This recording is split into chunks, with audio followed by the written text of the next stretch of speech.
ఒక చదువుకున్న ఎమ్మెల్సీ గారు సిద్ధాంతాలు కట్టుబడి ఉండే కమ్యూనిస్ట్ నాయకుడు. మా ఇద్దరికి కొన్ని సిద్ధాంతాలు ఉన్నాయి. ఎవరో ఈ మధ్యన ఏదో మాట్లాడుతున్నారు.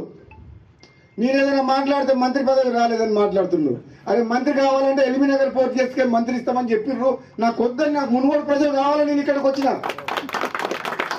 నన్ను ఎవరన్నా నీకేం కావాలి, మంత్రి పదవి కావాలన్నా, మునుగోడు ప్రజలు కావాలన్నా, మునుగోడు ప్రజలు అభివృద్ధి కావాలన్నా అంటే నేను మునుగోడు ప్రజలు కావాలి, అభివృద్ధి కావాలంట. అందులో అనుమానం లేదు.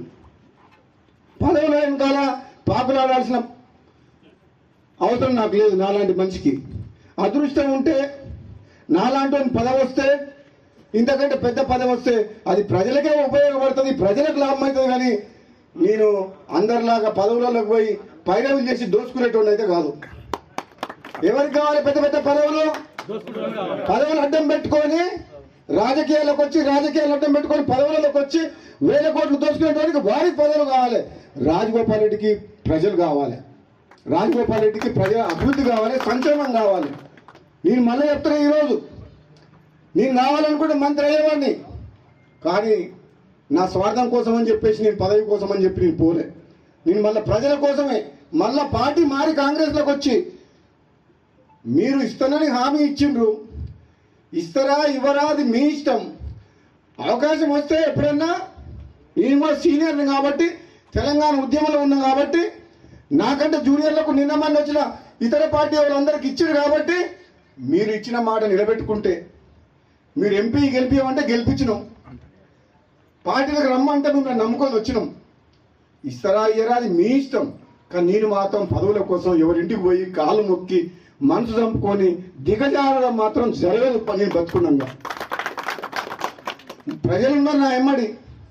నాకు కావాల్సింది ప్రజలు, వాళ్ళ బాగోగులు, ఈ నియోజకవర్గ అభివృద్ధి. ఒకవేళ నాకు ఏదైనా మంచి జరిగితే వాళ్ళకి మంచి జరుగుతుంది, లేదంటే వాళ్ళ మధ్యనే ఉంటా, వాళ్ళ కోసం పనిచేస్తా, వాళ్ళ కష్టసుఖాల్లో పాలు పంచుకుంటా, వాళ్ళ కోసం ఎంత దూరమైనా పోతా, ఎంత పోరాటమైనా చేస్తా, అవసరమైతే మళ్ళీ త్యాగం చేసి పోయినసారి ప్రభుత్వాన్ని మీ కాళ్ళ తీసుకురాలే, తీసుకొచ్చినా.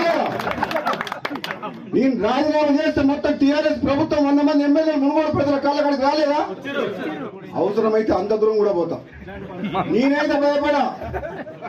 మీ అందరికి మాటిస్తున్నా. మళ్ళా ఈ రోజు లచ్చమ్మగూడ సబ్స్టేషన్లో ఇక్కడికి వచ్చి నేనకించంగా నేను ఏదైనా మంచి పని చేస్తే మీకోసం చేస్తే తప్పితే, త్యాగమైన పోరాటమైన మీరు తలదించుకునే పని నా ప్రాణం పోయినా చెయ్య. మీరు తలదించుకుని మీరు నన్ను ఓటేసి గెలిపించారు. కానీ మీ సోదరుడికి కూడా మంత్రి పదవి ఇస్తే ఇంకా మరింత బాగుంటుంది, నేను ప్రజల కోసం పనిచేస్తానని చెప్పి పదే తన ఆవేదన వ్యక్తం చేస్తారు. ఏం కామెంట్ చేస్తారు సార్? అంటే నేను మంత్రి పదవి ఇచ్చే స్టేజ్లో ఉన్నాను. నేను మద్దతు అని ఇవ్వలేరా? మద్దతు కాదు, ఇది జాతీయ పార్టీ. జాతీయ పార్టీలో కొన్ని సిస్టమ్, దాని ప్రకారం పార్టీ అగ్రనాయకత్వం నిర్ణయం తీసుకుంటుంది. సీఎం గారిని అభిప్రాయాలు తీసుకుంటారు. ముఖ్యమంత్రిగా సీఎం గారు మంత్రివర్గాన్ని నియమించే అవకాశం కేంద్ర జాతీయ పార్టీ కాబట్టి ఇక్కడ వాళ్ళ పర్మిషన్తో ఆయన చేయడం జరుగుతుంది. అందులో మా ప్రమేయం కానీ ఎవరి ప్రమేయం కానీ ఉన్నదల్లా. అది ఆ విషయం నాకు తెలియదు. అప్పుడు మాట ఇచ్చిన సంగతి మా ముందులో మాట ఇయ్యారు కదా. నేను ఇప్పుడు వాళ్ళు మాట ఇస్తే సంతోషమే, నేను ఇస్తే సంతోషపడతాం. కానీ కేంద్రంలో అల్టిమేట్గా హైకమాండ్ సీఎం గారు కూర్చొని నిర్ణయించే అంశాన్ని నన్ను అడగడం కూడా మీరు తప్పు. నా చేతులు లేని విషయాన్ని అడిగితే నేనేం చెప్పలేను.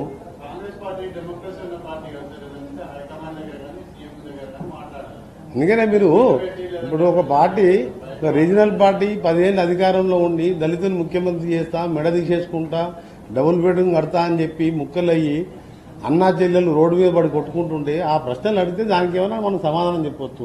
ఎందుకంటే అది రీజనల్ పార్టీ కాబట్టి.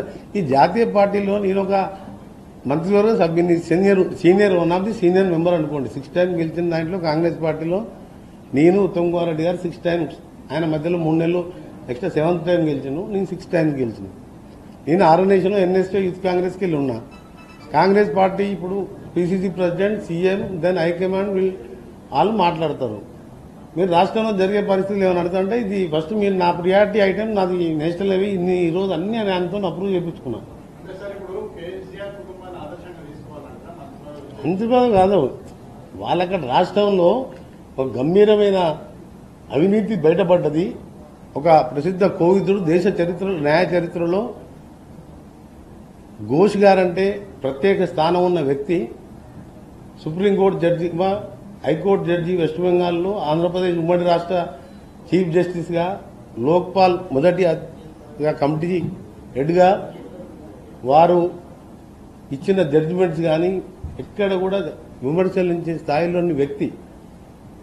నిన్న మేము ప్రెస్లో క్యాబినెట్కి మాకు బ్రీఫ్ చేసి మినిస్టర్ సీఎం గారికి వారు ఇస్తే 31 జూలై మాకు నిన్న స్పెషల్ క్యాబినెట్లో బ్రీఫ్ చేసి దాన్ని నిన్న మీ ప్రెస్లో మొత్తం ఓపెన్గా చెప్పినా మీరు అందరూ చూసింది. దాని మీద అడిగితే ప్రజాధనాన్ని ఏ విధంగా అడిగితే చాలా సంతోషపడతాను. నేను ఇంటర్నల్ పాలిటిక్స్లో మాట్లాడడానికి నాకు మాట్లాడలేదా? రేపు అసెంబ్లీ సమావేశాలు పెట్టి మా ముఖ్యమంత్రి గారు అందరి అభిప్రాయాలు దాని ముందు పెడతామని చెప్పిన ఘోష్ కమిటీ యాజ్ ఇట్ ఈజ్గా ఆయన చెప్పిన అన్ని కూడా ముందు పెట్టి కేసీఆర్ కూడా పాల్గొని హరీష్ రావు గారు, ఈటల రాజేందర్ గారు కానీ ఇతర పార్టీలు అందరికీ అవకాశం ఇస్తారు.